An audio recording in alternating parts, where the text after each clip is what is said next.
এই আর্জেন্টাইন ও স্পেনের বিশ্বকাপ ফাইনাল ম্যাচ তাহলে আবারও হতে যাচ্ছে। সত্যি কি সেদিন ফাইনাল ম্যাচে গ্যালারিতে মেসিদের মাথার উপরে স্নাইপার তাক করা হয়েছিল? যা ঘিরে এবার ফুটবল প্রেমীদের মাঝে নতুন করে প্রশ্ন জেগেছে। সেই সাথে মেসির পরিবার এবং লিওর একমাত্র স্ত্রীকে কি সেদিন বন্ধ করে রাখা হয়েছিল কোনো এক গোপন কক্ষে? যা এবার ফাইনাল ম্যাচ শেষে এবার একের পর এক বেরিয়ে যাচ্ছে নানান রকমের চাঞ্চল্যকর তথ্য, যা দেখে অবাক হয়েছে পুরো আর্জেন্টিনা থেকে শুরু করে আর্জেন্টাইন ভক্তরা। তো দর্শক, ভিডিওটি না টেনে দেখতে থাকুন, সামনে থাকছে আরও চাঞ্চল্যকর তথ্য, যা দেখে আপনিও আজ অবাক হবেন। তো ভিডিওটি শুরু করা যাক। একটা মানুষ, একটা বল, আর কোটি কোটি মানুষের বিশ্বাস। রোববার রাত নিউ জার্সির মেটলাইফ স্টেডিয়াম, বাতাসে একটাই নাম ভাসছে, শুধু লিওনেল মেসি। এই রাতটার জন্য সে অপেক্ষা করেছিল সারাটা জীবন। বিশ্বকাপের তৃতীয় ফাইনাল, আগের দুটো একটাই হেরেছে, একটাই জিতেছে, কিন্তু এবারের গল্পটা অন্যরকম হতেও পারত। তবে ফাইনালের শেষ বাঁশি বাজার পর যা ঘটলো তা নিয়েও আজও প্রশ্ন থামছে না।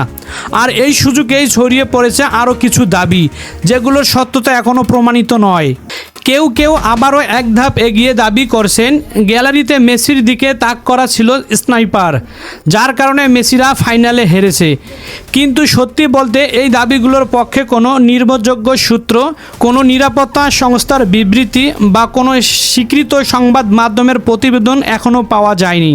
এগুলো এখন পর্যন্ত সোশ্যাল মিডিয়ায় ছড়ানো অযাচাইকৃত গুজব বলে দাবি করেন কিছু বিশ্লেষক। তাহলে প্রশ্ন থেকেই যায়, মানুষ কেন এমন একটা গল্প বিশ্বাস করতে চায়?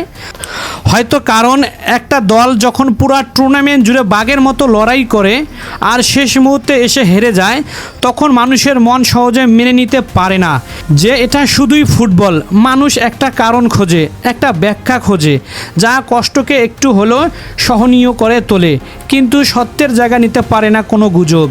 আর এই দায়িত্বশীল দর্শক হিসেবে আমাদেরও উচিত প্রমাণ ছাড়া কোনো দাবিকে সত্য বলে ছড়িয়ে না দেওয়া। চলুন একটু পেছনে ফিরে যাই। পুরো বিশ্বকাপ জুড়ে আর্জেন্টিনা খেলেছে একটা বাঘের মতো। প্রতিটা ম্যাচে লড়াই, প্রতিটা মুহূর্তেই বিশ্বাস। সেমিফাইনালে ইংল্যান্ডের বিপক্ষে 2-1 গোলের সেই জয়, মেসির পায়ে জাদুতে একটা অবিশ্বাস্য আর্টিস্ট যা দলকে তুলে দেয় ফাইনালে। ফাইনালের আগের রাতে মেসি নিজের ইনস্টাগ্রামে লিখেছিলেন এই আবেগঘন বার্তা। জাতীয় দলের সাথে কাটানো সেই দীর্ঘ পথ চলা নিয়ে তিনি অনেক কিছুই তার ব্যক্তিগত হ্যান্ডেলে বলেছেন। দলের ভিতরে গভীর বন্ধনের কথা, তার কথায় স্পষ্ট ছিল ট্রফির চেয়েও বড় কিছু তার কাছে এই মুহূর্তটা। এমনকি মাঠের বাইরেও মেসির প্রমাণ করেছিলেন তিনি কতটা মানবিক। কেপ ভার্দের গোলরক্ষক ভজিনহা, যিনি প্রি কোয়ার্টার আর্জেন্টিনার বিপক্ষে দুর্দান্ত লড়াই করেছিলেন, তার পরিবারের জন্য নিজের উদ্যোগে ফাইনালের টিকিটের ব্যবস্থা করে দিয়েছিলেন মেসি নিজেই। আর্থিক সংকটে থাকা সেই পরিবার তখন গ্যালারিতে বসে দেখছিল ইতিহাস তৈরি হতে যাওয়া সেই মুহূর্ত। সব কিছু ছিল স্বপ্নের মতো, দল প্রস্তুত, অধিনায়ক প্রস্তুত, পুরো একটা দেশ প্রস্তুত।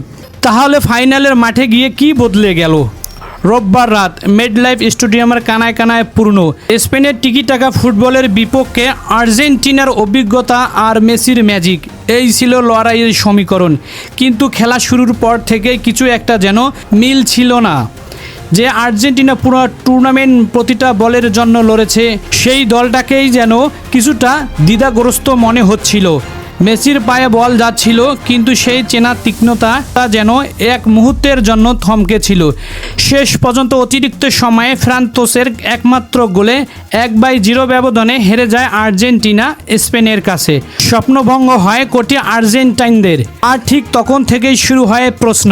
সামাজিক মাধ্যমে ছড়িয়ে পড়ে ফাইনালের আগে ড্রেসিং রুমে ঠিক কী ঘটেছিল তা নিয়েই জল্পনা। মেসির একটি ভিডিও তৈরি হয় রহস্য, যা নিয়ে গণমাধ্যমে আলোচনা হয়েছে। যদিও এখনও সুনির্দিষ্ট কোনো ব্যাখ্যার প্রকাশ্যে আসেনি, তাহলে বাস্তবে কি জানা যায়? জানা যায় ফাইনালের আগে মেসির একটা ভিডিও ঘিরেই সত্যি কৌতূহল তৈরি হয়েছে, যা নিয়ে গণমাধ্যমে রহস্য শব্দটাই ব্যবহার হয়েছে। ঠিক কি হয়েছিল ড্রেসিং রুমে, কোচ আর খেলোয়াড়দের মধ্যে কি আলোচনা হয়েছিল, তার পুরো চিত্র এখনো প্রকাশ্যে আসেনি। আর এটাও জানা যায় মেসির বাবা হোহে মেসি, যিনি রোজারিওতে ছেলের জন্য অপেক্ষা করছিলেন, টুর্নামেন্ট চলাকালীন একটি অঘোষিত অসুস্থতার চিকিৎসা নিচ্ছিলেন বলে পরিবার জানিয়েছিল। এটা কি মেসির মনের ওপর কোনো প্রভাব ফেলছিল? এটা নিয়েও নিশ্চিত করে কিছু বলা যায় না। কিন্তু একজন ছেলের মন, যার বাবা অসুস্থ, সে মাঠে নামলেও ভেতরে ভেতরে কি বহন করে তা হয়তো আমরা কখনোই পুরোপুরি বুঝবো না। একজন মানুষের কাঁধে বহু বছরের চাপ, একটা পরিবারের নীরব উদ্বেগ আর একটা জাতির প্রত্যাশা, এই সব কিছু একসাথে বহন করে মাঠে নামা কতটা কঠিন তা আমরা বাইরে থেকে কখনোই পুরোপুরি মাপতে পারি না। ফাইনাল হারের পর মেসি বলেছিলেন, পুরো ব্যাপারটা ছিল অবিশ্বাস্য। মাঠে নামার মুহূর্তে জাতীয় সঙ্গীত চলাকালে পুরো দল একটা বিশেষ অনুভূতির মধ্যে গিয়েছিল। তার কথায় এটা শুধু আর একটা ম্যাচ ছিল না, এটা ছিল এমন এক লড়াই যা আর্জেন্টিনার মানুষ চেয়েছিল, সেই সাথে চেয়েছিল আর্জেন্টাইন ভক্তরা। হেরে গিয়েও মেসি বলেছিলেন, দল কখনো বিশ্বাস হারায়নি, চেষ্টা থামায়নি। আর সেই রাতে যখন ট্রফি হাতছাড়া হলো, তখন তিনি ভুলে যাননি একটা গরিব পরিবারের কথা, যাদের জন্য নিজে উদ্যোগ নিয়ে টিকিটের ব্যবস্থা করে দিয়েছিলেন। এটাই হয়তো আসল মেসি। ট্রফি ছাড়াও যিনি মানুষের মন জিতে নেন, তিনিই তো হলেন কিংবদন্তি লিওনেল মেসি। তাহলে প্রশ্ন থেকেই যায়, সেই রাতে ফাইনালে মাঠে ঠিক কী ঘটেছিল? হয়তো উত্তরটা কোনো ষড়যন্ত্রে নেই, হয়তো উত্তরটা লুকিয়ে আছে একটা মানুষের ক্লান্ত চোখে, একটা পরিবারের নীরব দুশ্চিন্তায়, আর একটা জাতির ভাঙা স্বপ্নে। এই বিষয়ে গুজব ছড়াবে, প্রশ্ন উঠবে, কারণ খোঁজার চেষ্টা চলতেই থাকবে। কিন্তু যা সত্যি তা হলো, মেসি হেরে গিয়েও হারেনি। কারণ যে মানুষ হারের রাতেও অন্যের কথা ভাবতে পারে, সে কখনো সত্যিকারের হারার মানুষ নয়। গল্পটা এখানেই শেষ নয়, হয়তো ভবিষ্যতে আরও কিছু জানা যাবে। ততদিন পর্যন্ত বিশ্বাস আর প্রশ্নের মাঝামাঝি দাঁড়িয়ে থাকবে একটাই নাম, লিওনেল মেসি। দর্শক, আপনাদের এত কিছু শোনার পর কি মনে হয়, সেদিন ফাইনালে কি সত্যিই মেসির পরিবারকে জিম্মি করে রেখেছিল একটি চক্র, যার নাম এখনও সামনে আসেনি? আর যদিও সেটা না হয়ে থাকে, তাহলে মেসিদের সাথে যে কিছু একটা ঘটেছে তা কিন্তু বলার অপেক্ষা রাখে না। দর্শক, এই বিষয়ে জানিয়ে দিন আপনাদের মহামূল্যবান মতামত কমেন্ট করে।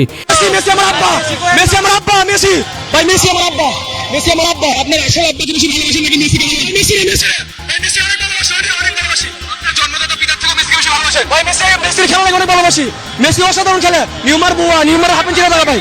মেসি কেন আপনার আব্বা? আব্বা চার ভাই, আবার গো, আবার নিব কাপ, আবার কাপ নিব ভাই। মেসি আমার আব্বা, মেসি, মেসি আমার আব্বা, মেসি আমার আব্বা, মেসি ভাই, মেসি আমার আব্বা, মেসি আমার আব্বা। আপনার আসল আব্বাকে বেশি ভালোবাসেন নাকি মেসিকে ভালোবাসেন? মেসি রে, মেসি রে। ভিডিওটি ভালো লাগলে লাইক দিন, শেয়ার করুন এবং চ্যানেলটিতে নতুন হলে সাবস্ক্রাইব করে আমাদের পাশেই থাকবেন। ধন্যবাদ।